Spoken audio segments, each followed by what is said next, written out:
High, hello সবাইকে। তো এটা দেখো, এটা হচ্ছে আমার নতুন মাইক। আগের যে ভিডিওটা আমি ছেড়েছিলাম ওটাতে আমি যখন রেকর্ড করলাম তারপরে আমি দেখছি যে এটাতে ভালো করে সাউন্ড আসেনি। বাট আমার কাছে কিছু করার ছিল না, তাই আমাকে ওই ভিডিওটাই আপলোড করতে হয়েছে। যাই হোক, তোমরা হিচকি সিনেমার এই ডায়লগটা শুনেছো? वैसे सर स्कूल के बाहर जब जिंदगी इम्तिहान लेती है तो सब्जेक्ट वाइज नहीं लेती। আসলে এই ডায়লগটা তোমাদেরকে দেখানোর কারণ হচ্ছে, আজকে আমি যে জিনিসটা নিয়ে তোমাদের সাথে কথা বলতে আছি এই জিনিসটা নিয়ে আমি আমার স্কুলে কখনো পড়িনি, আর আমার পিরিয়ডের কোনো নলেজই নেই। তো বাট আমি এই জিনিসটা সম্পর্কে এক্সপ্লোর করতে চেয়েছিলাম। কারণ সত্যি কথা, এই ডায়লগটাতে যে জিনিসটা বলেছে যে আমরা যখন স্কুল কলেজ থেকে বেরিয়ে যাই তখন আমাদের মানে রিয়েল লাইফে যখন আমরা এন্টার করি তখন physics, chemistry, math, biology, philosophy সমস্ত কিছু আমাদের কাছে একসঙ্গে আসে।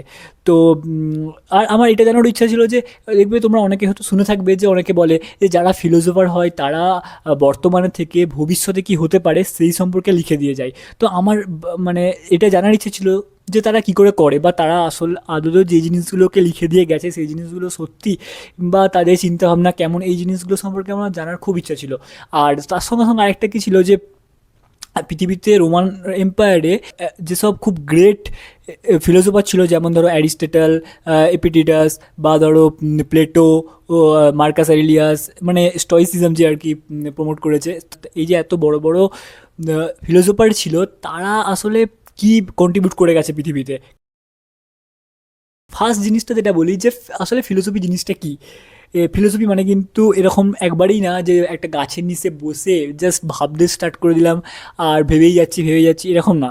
যারা ফিলোসোফার তারা বেসিক বা ফান্ডামেন্টাল জিনিসের উপর কোশ্চেন করেছে। যদি তোমরা দেখো, যদি তুমি বিবেকানন্দ বা এপিজে আব্দুল কালাম বা রবীন্দ্রনাথ ঠাকুরের কোনো লেখা পড়ো, তাহলে তুমি জানতে পারবে যে তারা তাদের লেখার মাধ্যমে বর্তমানে থেকে ভবিষ্যৎকে প্রেডিক্ট করে দিয়ে গেছে। আর এই জিনিসটা জানার আমার খুব ইচ্ছে ছিল যে তারা মানে লেখাটা কেমন, মানে তারা বেসিক জিনিসের উপর খুব বেশি প্রায়োরিটি দিয়েছে।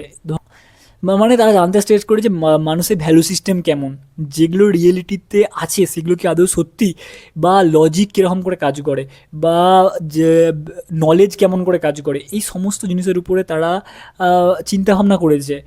আর চিন্তাভাবনা করার পরে তারা তাদের চিন্তাভাবনা বিভিন্ন বইয়ের মাধ্যমে লিখে দিয়ে গেছে, এবং বা তাদের যারা শিষ্য আছে তাদের মাধ্যমে সেই জিনিসগুলোকে তারা বলেছে। এই জিনিসগুলোকে যখন মানুষরা অ্যাপ্লাই করেছে তখন তারা দেখেছে যে সত্যি কথা এই জিনিসগুলো সত্যি এই জিনিস হচ্ছে।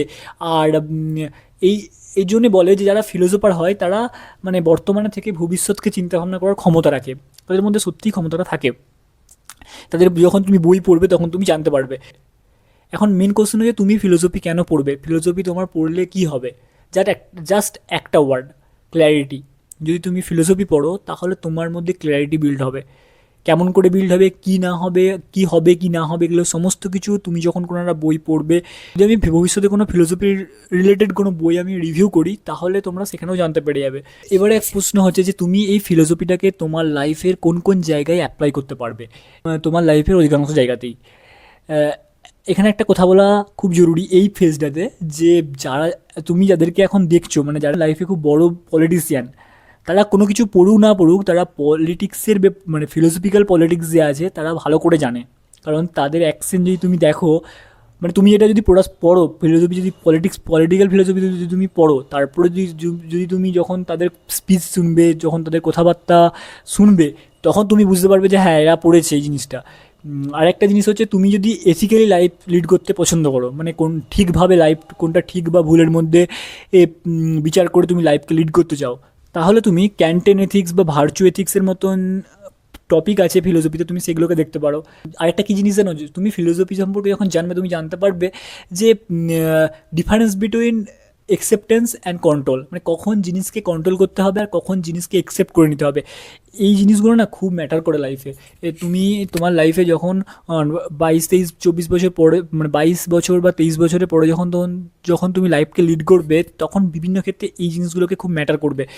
তো আমি তোমাকে বলেছি যে ফিলোসফি আসলে জিনিসটা কী, যে মানে হচ্ছে ফান্ডামেন্টাল জিনিসের উপর কোশ্চেন করা, বা ফান্ডামেন্টাল যে জিনিসগুলো আছে সেগুলোকে খতিয়ে দেখা। ফার্স্ট, সেকেন্ড, আমি তোমাকে বলেছি যে ফিলোসফি যদি তুমি ভালো করে জানো, শেখো, তাহলে তোমার কী উপকার হবে ব্যাপারটা, যদি তুমি ক্ল্যারিটি আসবে, ক্ল্যারিটি জিনিসটা আমি তোমাকে বলেছি। আর লাস্ট, তারপর আমি তোমাকে বললাম কি যে ফিলোসফি তুমি লাইফের কোন কোন জায়গায় অ্যাপ্লাই করতে পারবে। বলেছি কি যে মোস্ট অফ দ্য জায়গাতেই তুমি অ্যাপ্লাই করতে পারবে। ফিলোসফি, এমনকি পলিটিক্সে পর্যন্ত। পলিটিক্সটাকে আমি এর জন্যই তুলে ধরেছি এখানে। আর এরপর আমি তোমাকে বলি একটা মানে খুব ফেমাস কোট এপিডিয়াসের, হয়তো প্রোনাউন্সিয়েশনটা আমি ঠিকঠাক করিনি, যাই হোক কথাটা হচ্ছে তিনি বলছেন যে আমরা আমাদের লাইফের প্রবলেমগুলোর থেকেও সেই প্রবলেমগুলোকে ইমাজিন করে বেশি চিন্তিত। আর এর মানে এই কোটটা একদম সত্যি কথা, আমার লাইফেও আমি দেখেছি। আর তোমার লাইফে একটা কোনো ফেজ আছে যে ফেজটাকে নিয়ে তুমি খুব চিন্তা ভাবনা করছো, সেই ফেজটা হয়তো আসেওনি এখনও, বা সেই প্রবলেমটা হয়তো এখনও এসে অ্যাপিয়ারই হয়নি, বাট তুমি চিন্তা ভাবনা করে সেই প্রবলেমটাকে বা সেই ফেজটাকে এত বাড়িয়ে দিয়েছো যে তোমার কাছে সেটা বিশাল মনে হচ্ছে। তো এই কোটটা আমার খুব ভালো লেগেছে। এরকম মতন অনেক কোট এবং অনেক জিনিস আছে ফিলোসফিতে, যদি তোমরা ইচ্ছুক থাকো তাহলে তোমরা বলো, কমেন্টে জানিও, আমি তোমাদেরকে এই বইগুলোকে মানে ফিলোসফিক্যাল যে বুক আছে সেই বুকগুলো তোমাদেরকে আমি রিভিউ করবো। যেমন একটা বইয়ের খুব ফেমাস বই আছে ফিলোসফিক্যাল, যে বইটার নাম হচ্ছে মার্কাস অ্যারেলিয়াসের লেখা মেডিটেশন। তো এই বইটাও আমি রিভিউ করতে চাই, মানে আমি নিজে পড়বো, বাট তারপরে যদি মনে হয় তখন তো আমি রিভিউও করে দেবো এই বইটা। লাস্টে শেষ করার আগে একটা কথা বলি, যে ফিলোসফি কিন্তু তোমাকে অ্যান্সার দেবে না কোনো জিনিসের, বাট এটা তোমাকে বেটার কোশ্চেন করার ক্যাপাবিলিটি তোমাকে দিয়ে দিবে। আর এইটার জন্য ফিলোসফি পড়া উচিত। আমি তো মানে আমি তোমাকে বলছি না যে তুমি ফিলোসফিক্যাল একটার পর একটা বই পড়ে পড়ে চলে যাও। আমি তোমাকে জাস্ট বলছি যে ফিলোসফি যে মেন জিনিস সেগুলো পড়ো। কারণ ব্যাপারটা হচ্ছে যে আমরা পৃথিবীতে এসেছি, আমরা জানি যে আমাদেরকে লাইফে লিড করতে হবে, লাইফে এই জায়গায় পৌঁছাতে হবে। তো যেসব বইগুলো বা যেসব মহাপুরুষরা আগে আগে থেকে সেই জিনিসপত্র বলে দিয়ে গেছে, যে জিনিসগুলো করলে আমাদেরকে গোল অ্যাচিভ করতে বলো বা লাইফ লিড করতে, লাইফটা ঠিকঠাকভাবে এনজয় করতে সুবিধা হবে, সেই জিনিসগুলো তো তারা বলে দিয়ে চলে গেছে। তারা এখন যদি আমরা সেই জিনিসগুলোকে না পড়ি তাহলে তো আমরা নিজেদের সঙ্গে খারাপ করছি। তাই আমার মনে হয় যে ফিলোসফির কিছু কিছু জিনিস, কিছু কিছু ব্যাপার পড়া উচিত ফিলোসফিক্যাল, আর তার সাথে সাথে সেগুলোকে অ্যাপ্লাই করা উচিত। তো এটাই ছিল।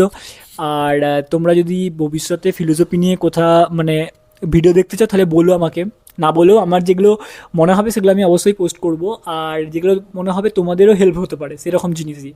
তো এটাই ছিল আজকের video. Thank you so much, by.